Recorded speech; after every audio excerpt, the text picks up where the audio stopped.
computer. Okay, very good.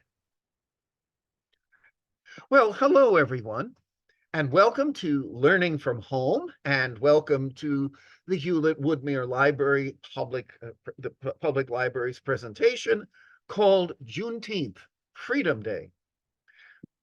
My name is Dr. Bill THIERFELDER, and I will be your host today. Now, for those of you who don't know me, I'm a retired professor of arts and humanities and a docent emeritus from the American Museum of Natural History in New York. I live in Portland, Oregon, where I'm speaking to you from today, and where I'm an artist, writer, and lecturer. I also return regularly to New York, where I continue my work at the museum and enjoy all those wonderful wonders of the Big Apple.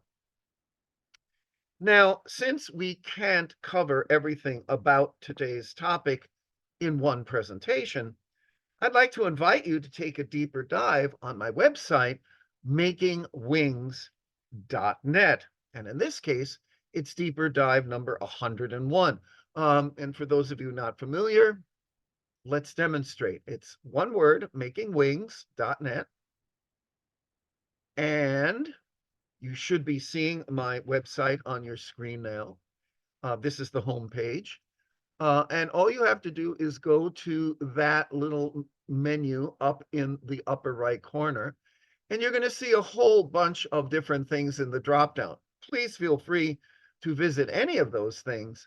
But for our purposes today, you want deeper dives, and you want to click on the little downward facing arrow, the little chevron.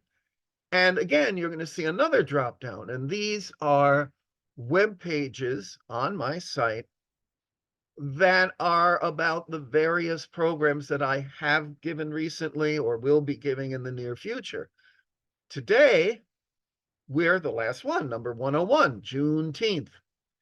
And if you click on that, you will be brought to a page that will give you recommended media about the program.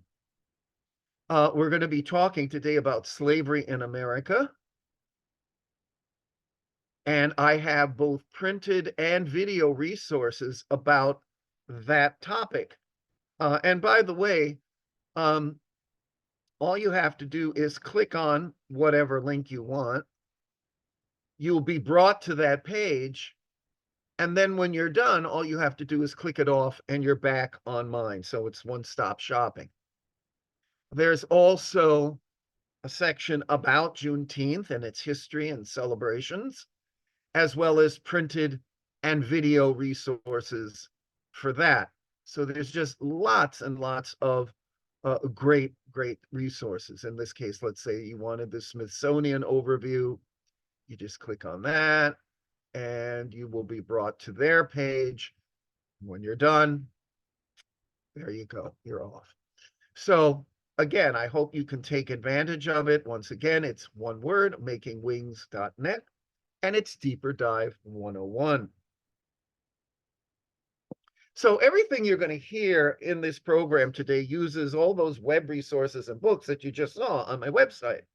But for this presentation, I especially use these sources, not only for content, but also to help me formulate the script. Wikipedia, the National Museum of African American History and Culture, which is part of the Smithsonian, the American Battlefield Trust, the History Channel, and particularly helpful for me was the Library of Congress. Okay, so one of the things that you saw on my website was suggested media.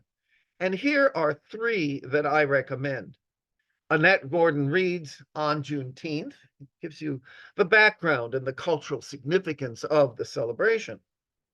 Now, if you have younger readers in your house or family, well, then the History of Juneteenth by Arlisha Norwood is an excellent place to start. And since Juneteenth didn't happen in a vacuum, it's important to see the day in the greater context of slavery itself.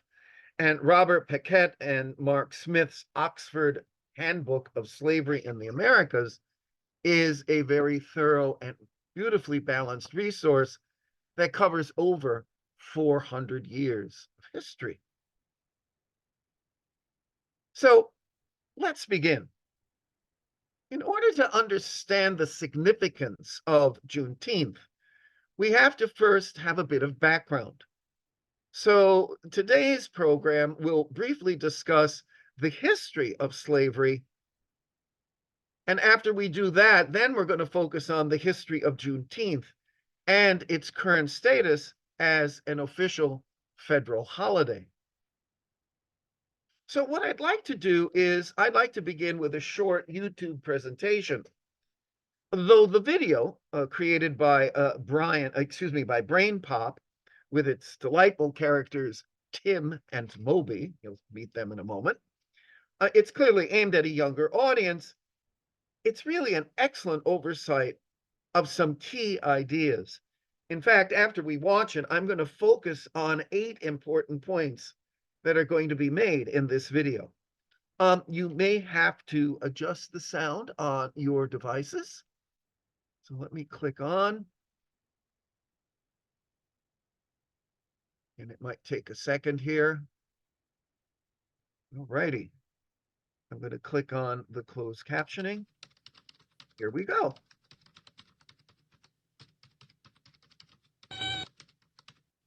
What? I'm working on my report for Mrs. Baxter. Why?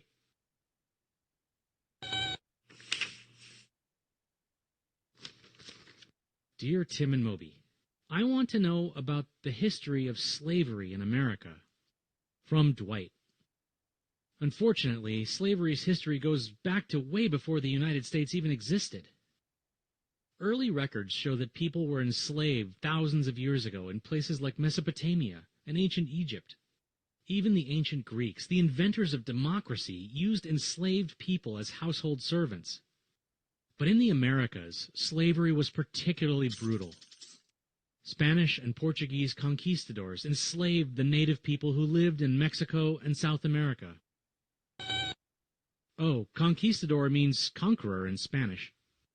The British and Spanish colonists in North America enslaved native people there, too. But in the British colonies on the East Coast, they quickly shifted to enslaving people from Africa. Beginning in the early 1600s, Africans were used for household help and farm work in North America. And the southern colonies built their whole economy around a slave workforce. They labored growing cotton, indigo, and sugar on large farms called plantations. While northern colonies became more industrial, so they needed far fewer workers. By the end of the 18th century, the African slave trade had stolen millions of people and shipped them to North America. The slave trade was a big international business. In Africa, people were kidnapped and traded to merchants in exchange for European goods. They were then sent to the Americas, where they were forced to work on plantations. The crops they grew were sent back to Europe, where they were sold and manufactured into goods.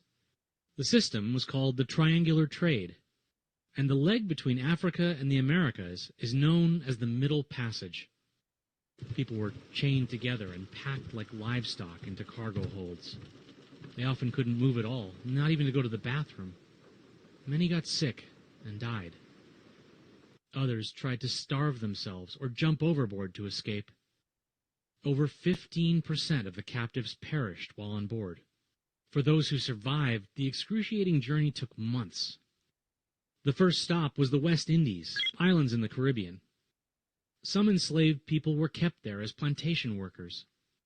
Others were sent to America, where they were sold at auctions. Families were broken up and sold to different planters.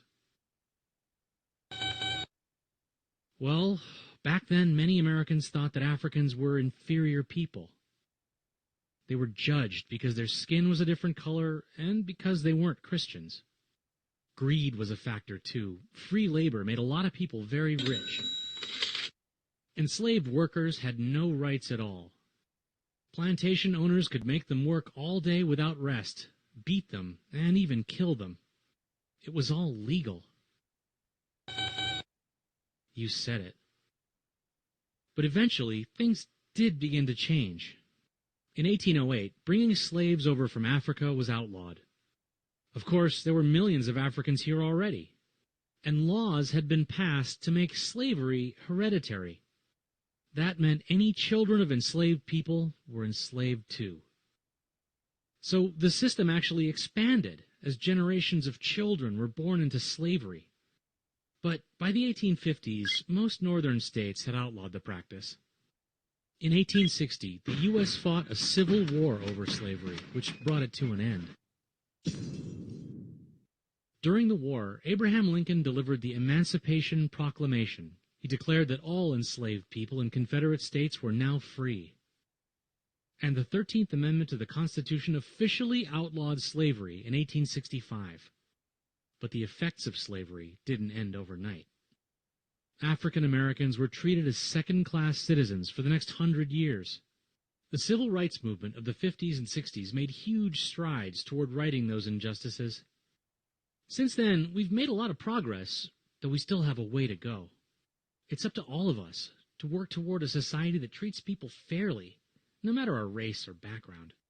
We're all just people, you know? You're people too, as far as I'm concerned. I like that. Your people too. A really good introductory video. And as I say, though it's intended for a younger audience, it's a good refresher for us adults too. And what I'd like to do is I'd like to focus on 8 points discussed in that video we just saw. And the first is that slavery is not something that was invented by white Europeans in the 17th century. Now, I'd like to play the first about minute and a half of the first section of a video about slavery from Prager University that discusses this idea. And again, you may have to adjust the sound on your devices.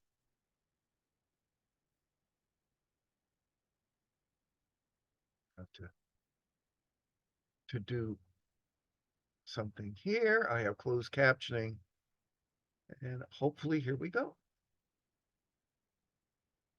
And now for a brief history of slavery. Here's the first thing you need to know. Slavery was not invented by white people. It did not start in 1619 when the first slaves came to Jamestown. It existed before then. It did not start in 1492 when Columbus discovered the New World. In fact, when the intrepid explorer landed in the Bahamas, the native Taino tribe hoped that he would help them defeat their aggressive neighbors, the Caribs. The Caribs enslaved the Taino and, on occasion, served them for dinner. Slavery existed in Africa, Asia, and the Middle East. The word slave actually comes from the Slavs of Eastern Europe. Millions of them, all white by the way, were captured and enslaved by Muslims in the 9th century and later by the Ottoman Turks. Slavery existed when the Roman Empire controlled the Mediterranean and most of Europe from the 1st through the 5th centuries. Slavery existed when Alexander the Great conquered Persia in the 4th century BC. It was so common that Aristotle simply considered it natural. The slave master model was just how the world operated in the great philosopher's day. Slavery existed during the time of the ancient Egyptians 5,000 years ago. As far back as we can go in human history, we find slavery. And that is, a really, really important point. And let me go here. And probably that little brief section, says it all. As long as humans have been around, they've subjugated other humans for a multitude of reasons, with economic reasons usually being the most important. Now, one great example is ancient Greece. Giving you a Greek slave market there on your screen. Greeks enslaved men, women, and children from all over the known world. Slaves were obtained from raids, wars, and kidnapping, including slaves from many surrounding regions of Europe, the Middle East, and yes, Ethiopia, and other African countries. Now, further, as far as slave trade in the Americas is concerned, historians John Thornton and Linda Hayward of Boston University have estimated that the Africans captured and then sold as slaves to the New World in the Atlantic slave trade, well, of those, around 90% were originally enslaved by fellow Africans who sold them to European traders. And Henry Louis Gates, the Harvard University chair of African and African American studies, says, without complex business partnerships between African elites and European traders and commercial agents, the slave trade to the New World would have been impossible, at least on the scale it occurred. Now, the third thing we need to realize is that by the 1600s, the slave trade was primarily out of Africa. It was a worldwide operation, as this map indicates. And three, it was frequently rooted in Africans selling or bartering other Africans. Literally, millions of people were taken from Africa to India, the Middle East, South America, the Caribbean, and of course, the 13 colonies of what would become the United States. The slave route that ended up in North America, as you heard, became known as the Middle Passage. According to the 1860 census, by the beginning of the Civil War period, there were over 3.9 million slaves in the United States. Now, to put that in perspective, the entire population of our country at that time, 33 states and 10 territories, was a little over 31 million. That means that over 10% of the total population of our country was enslaved, almost exclusively people of African heritage, although Native Americans accounted for upwards of close to 250,000 slaves. And that's a topic for another day. That's a whole other thing. And for people like me who live on the West Coast, the enslavement of Native Americans in Washington, Oregon, and California, big issue these days, big topic.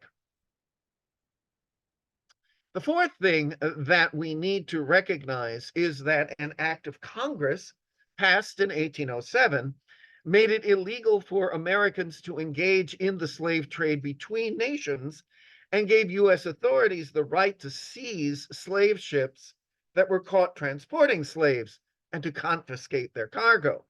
Now, the law called the Prohibiting of the Importation of Slaves Act took effect on January 1st of 1808. However, and it is a big however, the domestic slave trade within the United States was not affected by that 1808 law. Indeed, with the legal supply of imported slaves terminated, the domestic trade increased in importance, as did the smuggling of slaves. And that brings us to our next 2 points. With the importation of slaves prohibited, slave owners had to rely on the offspring of slaves. Slavery became hereditary. Now, for example, if your female slave gave birth to 3 children, those 3 children were also your property, and you could sell or trade both the mother and her children. Interestingly, slavery became based on the mother's status. If you will, it's matriarchal. Okay? If a male slave were to marry a free Black woman, and that did happen, especially in border slave states like Maryland, then any children she had would be free, because she was free. But if a female slave married a free Black man, her children would still be considered slaves because she was a slave and was the one who issued those children from her body. Now, another aspect, this is number 6, of hereditary slavery in America was the breakup of families. Husbands and wives, parents and children, sisters and brothers were bought and sold like pieces of furniture or prized livestock. This purposeful breaking up was done in part to keep slaves disorganized and unable to band together to make trouble, air quotes there. And though rebellious slaves were sometimes killed, to do so was at a great financial cost. It was clearly more reasonable to beat a slave than to kill a slave, and it was far more profitable to sell a slave, especially a young slave who would probably grow into a good worker. Prices of enslaved people varied widely over time. According to the Virginia History website, slave prices rose to a high of $1,250 during the cotton boom of the late 1830s, fell to below half that level in the 1840s, but rose again to about $1,450 in the late 1850s as the need became more apparent, especially in the South. Now, to put that into perspective, $1,450 in 1860 has a buying power of around $54,000 today. In other words, slaves were prized, which is why an escaped slave could be financially devastating to a plantation owner. So if one of your slaves gave birth to, let's say, 3 girls, one or more of those girls might be sold off for 1 or 2 strapping young men. Little exchange there. If you needed a house slave, well, a girl might do. But if you were running a cotton plantation in Mississippi or Alabama, for example, well, you'd probably want a strong boy or man. And if all that meant breaking up families, well, so be it. The video then highlights 2 important documents. This is going to be our point 7 and our point 8. Emancipation Proclamation and 13th Amendment. Okay. Both documents had and have their loopholes. After initially wanting to return slaves to Africa, Lincoln compromised by signing the Emancipation Proclamation, which freed all slaves in the Confederate States. Now think about that. This meant the proclamation was basically a hollow document until the end of the Civil War, when the Confederacy was brought back into the Union. Although escaped slaves in the North were considered free under Lincoln's directive, the proclamation went into full effect only after General Lee surrendered in April of 1865. And by December the 6th of 1865, the 13th Amendment was ratified when 3/4 of the states voted in favor. By the way, here's some revealing historical trivia. Not every state officially ratified the amendment, though in principle they adhere to it. Kentucky finally did so in 1976. And the last holdout to officially end slavery, 13th Amendment, last holdout, Mississippi.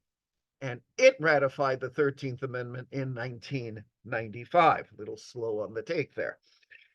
But a bigger debate continues about the exception clause in the amendment. Now, the 13th Amendment provides that neither slavery nor involuntary servitude, except as a punishment for crime whereof the party shall have been duly convicted, shall exist within the United States or any place subject to their jurisdiction. Now, trust me, that clause became, especially in the South, an excuse for things like prison chain gangs and a myriad of other abuses.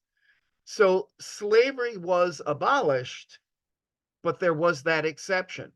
If you are officially found guilty of a crime and you go to prison, technically you can be a slave.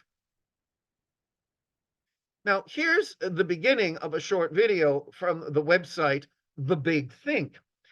In it, former prisoner turned activist and commentator Shaka Senghor speaks about that exception clause. And again, I'm not showing the whole thing, just the first minute and a half or so.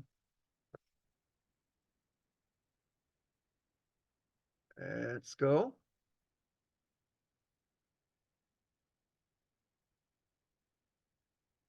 Let me go here. Come on. Released from prison. Okay, let's go way back to the beginning here.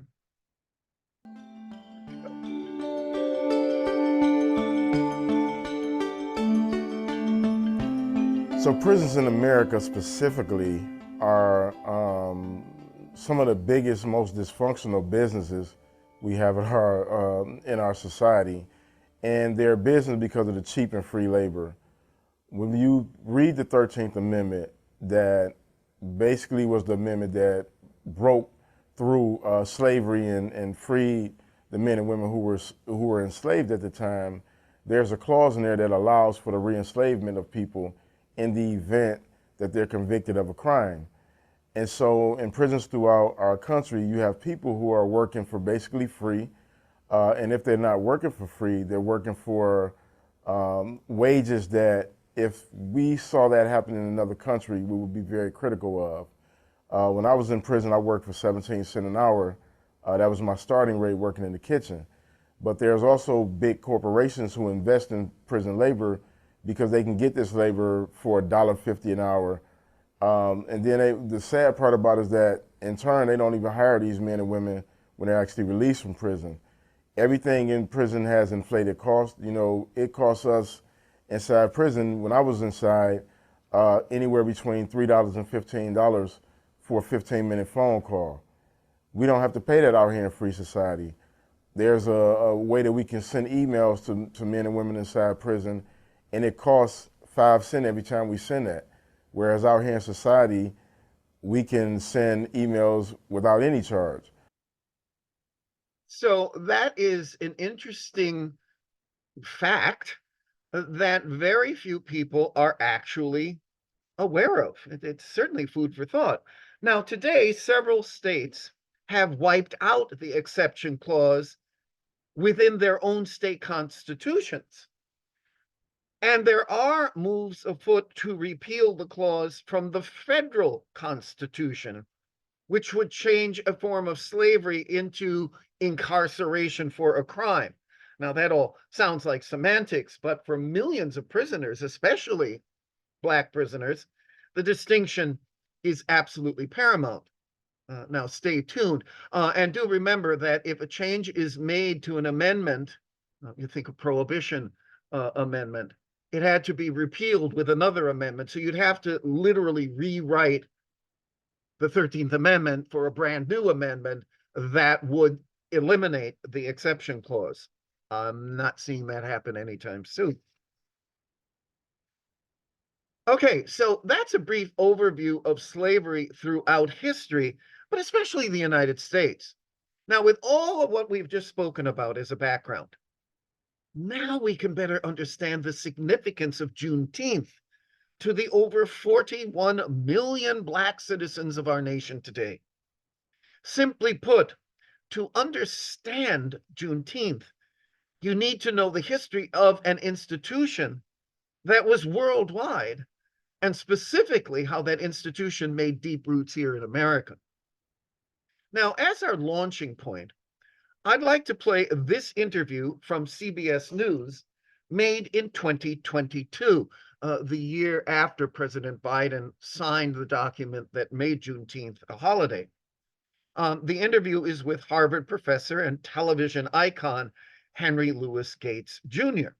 Now, you may have to adjust the sound on your devices, and of course, as always, the closed captions are sometimes not the best. So let's do this. Henry. I'm going to put on closed captioning.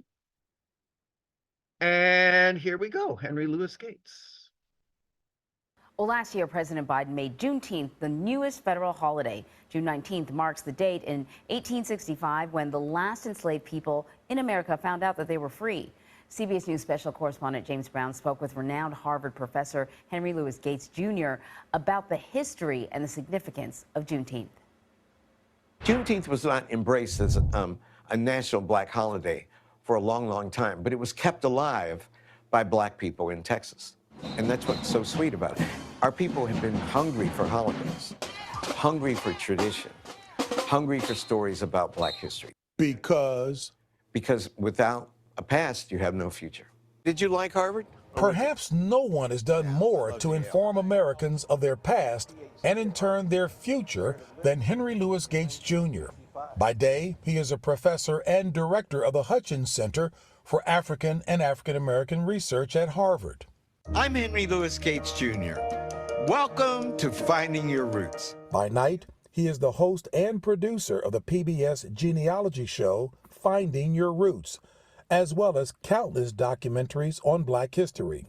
These are the big three in the history of freedom of our enslaved ancestors. The Emancipation Proclamation, signed on January 1st, 1863, Juneteenth, June 19th, 1865, and then finally the ratification of the 13th Amendment on December 6, 1865, which is what finally and ultimately abolished the institution of slavery. Why do you think that June 19th stuck? One of the reasons that I think Juneteenth stuck is that we're all charmed by the poetic brilliance of the name, Juneteenth. What better name for a June 19th could there possibly be? That's great, it's fetching, you know, it's catchy. As with all catchy names, Gates says there is also a bit of fiction around that day in 1865 when Gordon Granger issued General Order No. 3 to free the enslaved black people of Galveston, Texas, 2.5 years after the Emancipation Proclamation. Well, we were raised to think that Abraham Lincoln freed the slaves, right? The problem is that the Emancipation Proclamation in and of itself didn't have the power to free anybody. It only applied to enslaved people in the Confederacy, and it can only be enforced if Union troops had captured territory in the South, in the Confederacy. Only about 500,000 enslaved men and women, we think, actually got their freedom from the Emancipation Proclamation. And James, there were 3.9 million enslaved African Americans, so the overwhelming majority of our ancestors were not freed by the Emancipation Proclamation. So the significance then of General Gordon Granger going to Galveston? We all think that the Civil War ended when Lee surrendered to Grant at Appomattox, which was April 9th, 1865. But that's not true. There were several different Confederate armies. So Texas finally surrenders to the Union on June 2nd. Gordon Granger comes, and on June 19th in Galveston, he issues the Emancipation Proclamation because now the Union Army is in possession of the territory. So that's the true story. And what about the notion that enslaved black people in Texas did not know they were free? One of the myths about Juneteenth is that nobody in Texas had heard about it. But there are two reasons that many historians think that black people knew about the Emancipation Proclamation too. One is because of the proverbial grapevine. So there was this miraculous way for enslaved people to communicate plantation to plantation and state to state. But the second factor is that because Texas was removed from the main action of the Civil War, many slaveholders moved to Texas for safety, and they took their enslaved people with them. Those enslaved people would have known about the Emancipation Proclamation by and large, and would have told other enslaved people. But no one could enforce it because the Union did not capture territory then. When I came here, I dedicated this tree in honor of my mother and father. Professor Gates says the most important thing about Juneteenth is the era that came after. The most radical thing that happened after the end of the Civil War for the rights of our enslaved ancestors were the ratification of the 13th, 14th, and 15th Amendments and the Reconstruction Acts. This was the first concentration of black power. In the summer of 1867, 80% of all eligible black men who were formerly enslaved in the South registered to vote. And in 1868, they actually voted. Ulysses S. Grant won the presidency. So you could reasonably say that black men had elected a president of the United States. Back in Galveston, Texas, the formerly enslaved began marking their freedom with the celebration 1 year later in 1866 and have been celebrating Juneteenth ever since. As far as Professor Gates is concerned, the details of Juneteenth are less important than the power of its message. There's a kind of poetic magic in that story, a kind of comfort, a kind of retribution, a kind of belated administering of justice that appeals to all of us. Juneteenth is one of the first holidays that black people created on their own. And of the holidays that they created in slavery times, Juneteenth is the one that survived and is now a national holiday. Isn't it important for all Americans to understand that Juneteenth ought to be embraced by all Americans? For a country built upon the love of freedom, any manifestation of the enjoyment of freedom should be celebrated by all our countrymen. Let's hope for that day. In Cambridge, Massachusetts, James Brown, CBS News. Righty. So let me just go back here to our presentation PowerPoint. I'd like to explore some of the things that Professor Gates shared with us and expand a little bit. So we know that Juneteenth commemorates General Order Number 3, which was issued by Major General Gordon Granger, who arrived in Galveston, Texas on June 19th of 1865. And the photo of Granger on your screen was created by the renowned Civil War photographer Matthew Brady. Now, the issuing of this order and the arrival of federal troops in Galveston effectively ended the Civil War completely and fully, and it emancipated those who were still enslaved. Now, specifically, Granger made the following declaration in General Order Number 3, and it begins with these words. The people, and I've kind of highlighted it for you in a little light yellow there, the people of Texas are informed that in accordance with a proclamation from the executive of the United States, all slaves are free. This involves an absolute equality of personal rights and rights of property between former masters and slaves. And the connection heretofore existing between them becomes that of between employer and hired labor. Well, now, as we've already discussed, on January 1 of 1863, President Abraham Lincoln's Emancipation Proclamation went into effect and declared that all persons held as slaves within the rebellious states are and henceforth shall be free. Now, because the Confederacy saw themselves as an independent nation, the Emancipation Proclamation clearly did not free their enslaved population because the Confederate state governments would not enforce Lincoln's proclamation. Indeed, one source on the site Reddit quotes a mocking chant of the era, "Old Abe Lincoln, that wily wretch, freed the slaves he couldn't catch." Well, as the tide of the war became increasingly uncertain, Texas became a stronghold for Confederate plantation owners who refugeed their slave property to the state. Remember, Gates brought that up, that, let's get away from all the heavy action. Let's move our plantation. Oh, where should we go? Let's go as far west as we can. Let's go to Texas. So consequently, more than 50,000 enslaved individuals were relocated to Texas, to places like the Varner Hog Plantation near Galveston. And you see that on your screen. This relocation effectively prolonged slavery in the region far from the Civil War's primary bloodshed, further east, and out of reach of the United States Army, the Union Army. only after that Union Army forced the surrender of Confederate General Edmund Kirby Smith, see him there on your left, at Galveston on June the 2nd of 1865, would the emancipation of slaves in Texas be addressed and freedom granted. And 2 weeks later, General Granger had to go south to the southernmost tip, if you will, of Texas. 2 weeks later, on June 19th, over 250,000 enslaved people were freed statewide. Now, the issuing of General Order Number 3 marked an official date of emancipation for the entire enslaved population of the United States. But nonetheless, those affected faced numerous barriers to their freedoms. How? Well, as we've discovered, there's a lot of exception clauses. Now, because the rest of General Order Number 3, look at this, adds these caveats.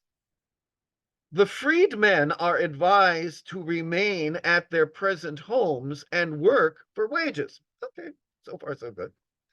They are informed that they will not be allowed to collect at military posts and that they will not be supported in idleness, whether there or elsewhere.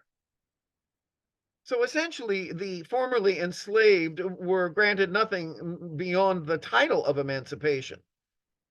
The official end of slavery in the United States came with the ratification of the 13th Amendment in early December of 1865, which, as we've already explored, had and still has to this day its exemption.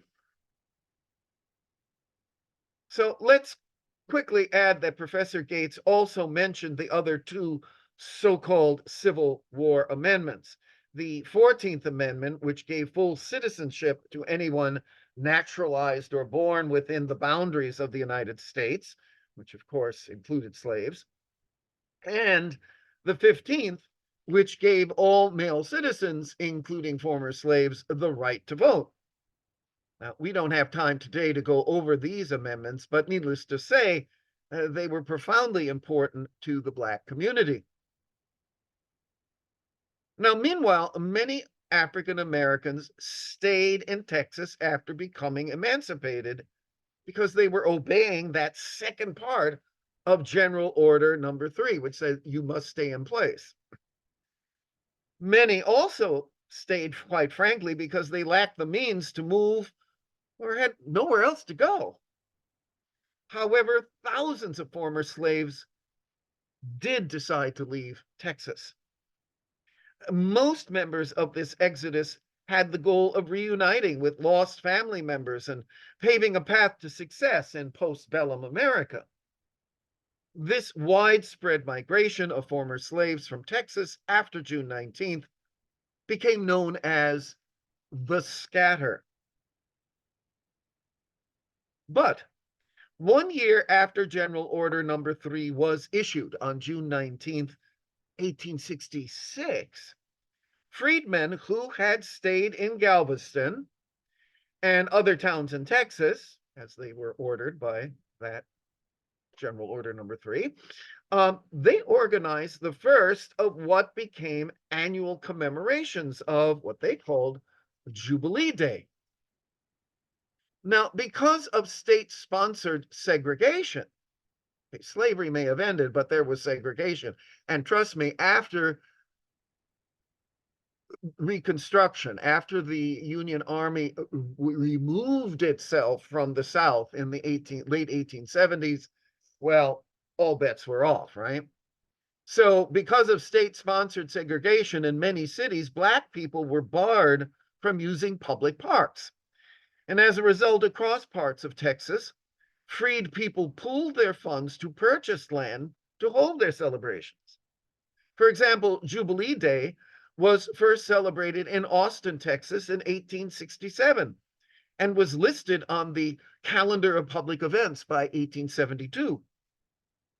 That same year, 1872, in order to celebrate Juneteenth, Black leaders in Texas raised $1,000 for the purchase of 10 acres of land in Houston, Texas, to create Emancipation Park, which you see on your screen, right? And it's the way it looked then. And here's Emancipation Park as it looks today. It is the oldest state park in Texas. And during much of the Jim Crow period, it was the only public park in the city available to African Americans. Now, the observation was soon drawing thousands of attendees across Texas. In Limestone County, near the city of Waco, an estimated 30,000 Black people celebrated at Booker T. Washington Park, which you see on your screen as it looks today. The park was established in 1898 specifically for Juneteenth celebrations. The Black community began using the word Juneteenth for Jubilee Day early in the 1890s.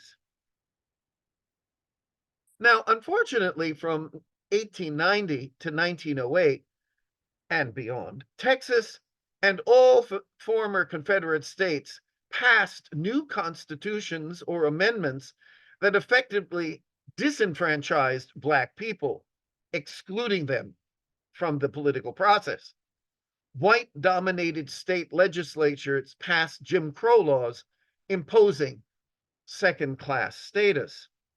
Now, to refresh our memories, Jim Crow was a blackface theater character developed by entertainer Thomas D. Rice in the mid-1800s. The character was a stereotypical depiction of African Americans and of their culture. Rice's famous stage persona eventually lent its name to a generalized negative and stereotypical view of Black people.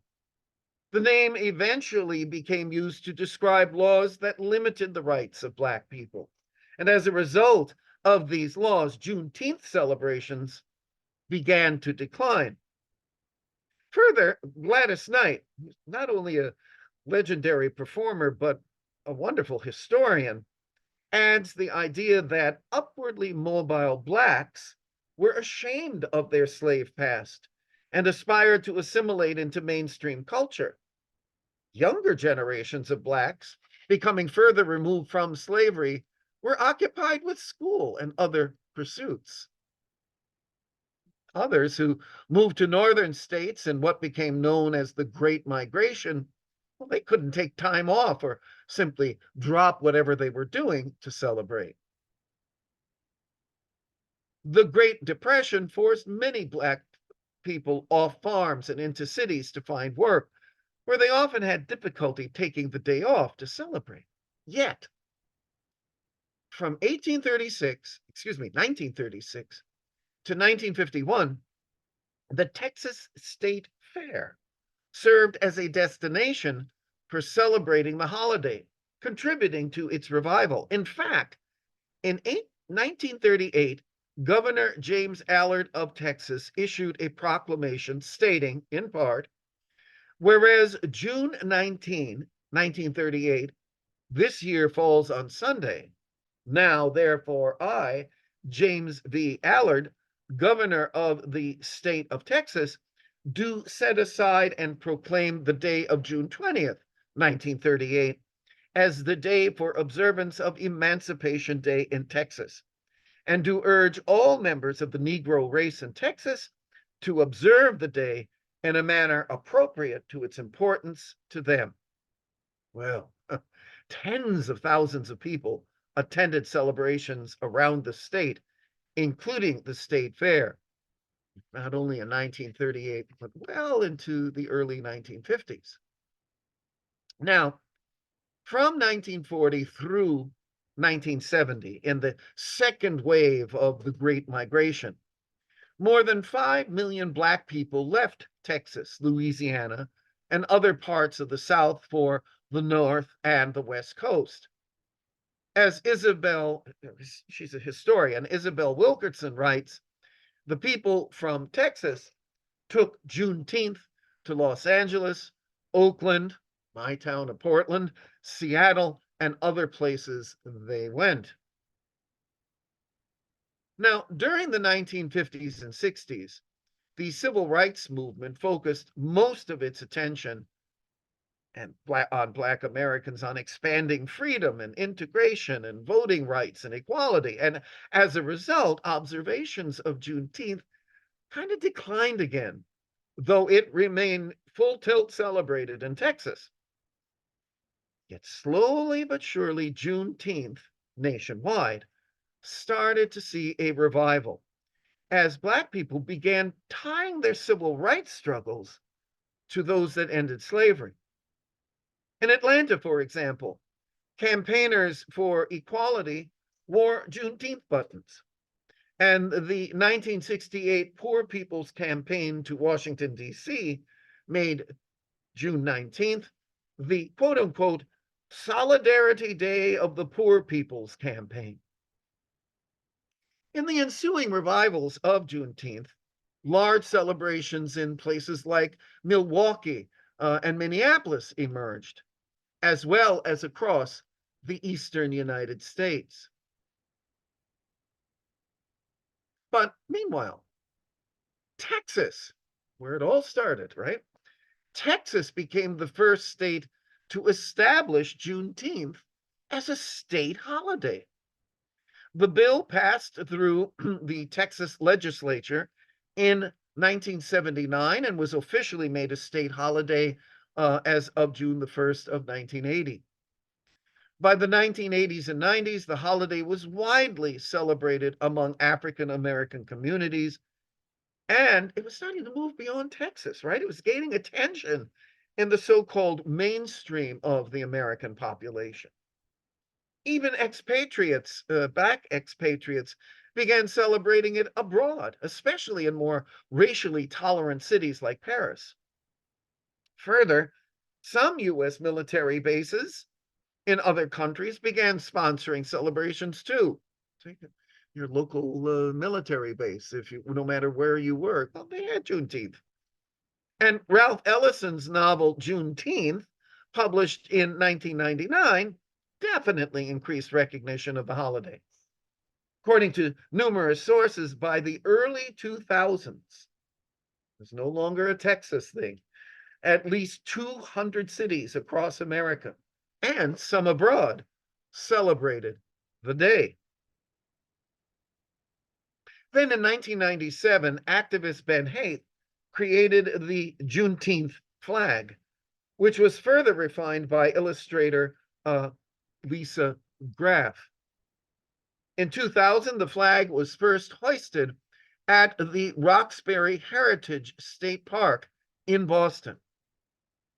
The star of the center, in the center, represents Texas and the extension of freedom for all African Americans throughout the whole nation. The burst around that central star represents a nova. And the red curve that you see represents a horizon, standing for a new era for African Americans. The red, white, and blue colors represent the American flag, which shows that African Americans and their enslaved ancestors are Americans, and that the national belief in liberty and justice is for all citizens. Well, the holiday gained mainstream awareness outside African American communities through depictions in media. Programs such as Atlanta and Blackish, there were episodes about Juneteenth. And by 2020, several American corporations, including Apple, Twitter, the National Football League, and Nike, began treating Juneteenth as a company holiday, providing a paid day off for their workers. And Google Calendar added Juneteenth to its U.S. holidays calendar. Also, by 2020, a number of major universities formally recognized Juneteenth, either as a day of reflection or as a university holiday with time paid off for faculty and staff. And now comes a really cool lady. Activist Opal Lee, often referred to as the grandmother of Juneteenth, campaigned for decades to make Juneteenth a federal holiday. In 2016 and into 2017, at the age of 89 years young, she led a symbolic walk from Fort Worth, Texas, all the way to Washington, D.C., to advocate for the federal holiday. By 2020, every state in the Union, with the exception of South Dakota, had made Juneteenth an official state holiday. Well, finally, after years of false starts and partial victories, a bill was resoundingly passed by both houses of Congress in 2021. And when it was officially made a federal holiday on June the 17th of 2021, there was Opal Lee herself, I love the expression on her face, age 95, God bless her, standing beside President Joe Biden as he signed the bill. It officially became the 11th federal holiday, and the first since Martin Luther King's birthday in 1986. Now, it should be noted, I have this map on your screen right now. It should be noted that while Juneteenth is a federal holiday, and that means, no mail delivery, etc., not every state recognizes Juneteenth as a state holiday for state workers. There is some pressure in states like South Carolina, Florida, Arizona, Kentucky, and other conservative states to make Juneteenth a full holiday. But only time and politics will see the outcome. And, stay tuned. So what does this holiday mean to Black Americans today? Well, here's a report from 2022 by the CBS journalist Mark Whitaker, and it gives you some perspective.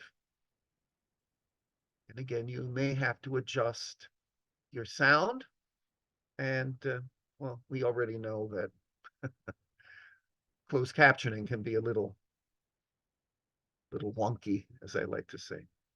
Okay, here we go. It's not only Father's Day, it's our newest national holiday, Juneteenth, the day which brought freedom to the last of all enslaved people in the United States. That the two coincide has deeply personal significance for our Mark Whitaker. Juneteenth celebrations have already started this weekend in Galveston, Texas, the city where the holiday has its roots. It was 157 years ago today, on June 19, 1865, when Union General Gordon Granger went from the piers to downtown Galveston, reading General Order Number 3, which said that all slaves are free. This involves an absolute equality of personal rights and rights of property between former masters and slaves. But it didn't happen until 2 years after President Lincoln signed the Emancipation Proclamation. I have my own personal connection to this story. This is the gravesite of my great-grandfather, Frank Whitaker, who was born enslaved in Texas in 1853. My great-grandfather was 11 when he was freed on Juneteenth. Frank Whitaker is buried alongside his wife Della and one of his daughters, Julia, who died when she was just 1 year old. The tombstones are in a tiny, well-kept all-black cemetery down a dirt road just outside the town of Jewett, about halfway between Houston and Dallas. How are you? I'm okay. Great to see you. An hour away in Waco, I met my second cousin, Bernice Bryant, for the first time. It's only recently that I've become aware of, this part of the family. We too. So we're discovering each other after all this time. Frank Whitaker was also Bryant's great-grandfather, and she actually met him as a child when he was in his 80s and had lost his sight. Did you know Frank Whitaker? I've seen him one time. He was blind. Okay. And he got very upset because he went to crying. He cried? Because he was blind and he couldn't see us. I sat down with Bernice, her daughter Angela Tyler, and Tyler's son John Bible. For earlier generations, Juneteenth didn't really change things all that much. You had slaves that were freed, but really had nowhere to go. They didn't leave with a mule and land and anything like that. They remained sharecropping, you know, they didn't like venture out right immediately. They waited and for years. They couldn't buy their land, they couldn't own their land. My great-grandfather stayed close to the land, but he was able to get some education. In the decades after Juneteenth, Frank Whitaker became a sharecropper on this white-owned land outside of Jewett. Most of his 13 children never left this area, but my grandfather, C. Sylvester Whitaker Sr., migrated north to Pittsburgh and became an undertaker. Before he died, he left this remembrance. My father, an ex-slave, was very highly respected by all who knew him. He became a fine statistician and historian. Anyone wanting to know anything about the history of Leon County would go to my father. He wrote many articles for the Jewett Messenger, the village newspaper. Even into Bernice's generation, many Texas descendants of Frank Whitaker picked crops. You were all working as children with your parents, right? Pick cotton, chop cotton. You were picking cotton? Yeah. Wow. Pick cotton, chop cotton, thin cotton, you know, all that.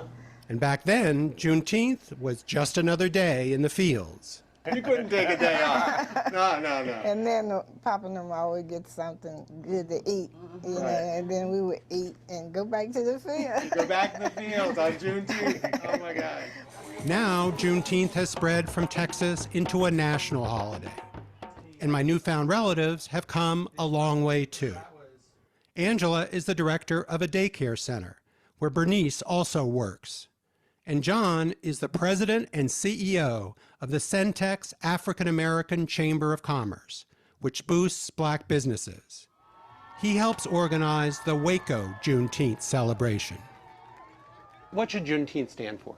I think it should be a time where you look back and see where we came from and then celebrate where we are now, or where we are trying to arrive. It being a federal holiday allows everyone to understand that there's a second Independence Day, a true Independence Day in America where everyone, you know, has a right to opportunity and freedoms. That's truly an Independence Day. It's not only for just black people, but it's for America. We thank you for your new family that we have found. And Juneteenth is surely about freedom. But for me, this year, it's also about family. For Christ's sake, we pray. Amen. Amen. I very much love that video, right?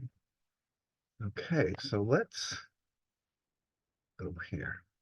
So that video highlights several key elements of Juneteenth. First, it's a holiday that was created by the Black community.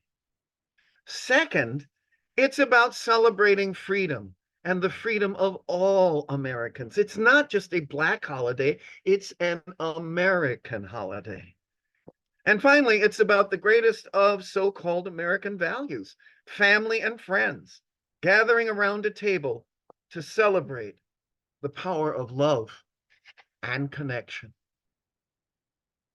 So, that was an overview of what we celebrate on June 19th, the ending of horror and the new dawn of freedom. Again, I remind you, for more information, please visit my website, makingwings.net, and take deeper dive number 101. And now, before we talk about next month's program, it's time for your thoughts and ideas about today's program. Thank you.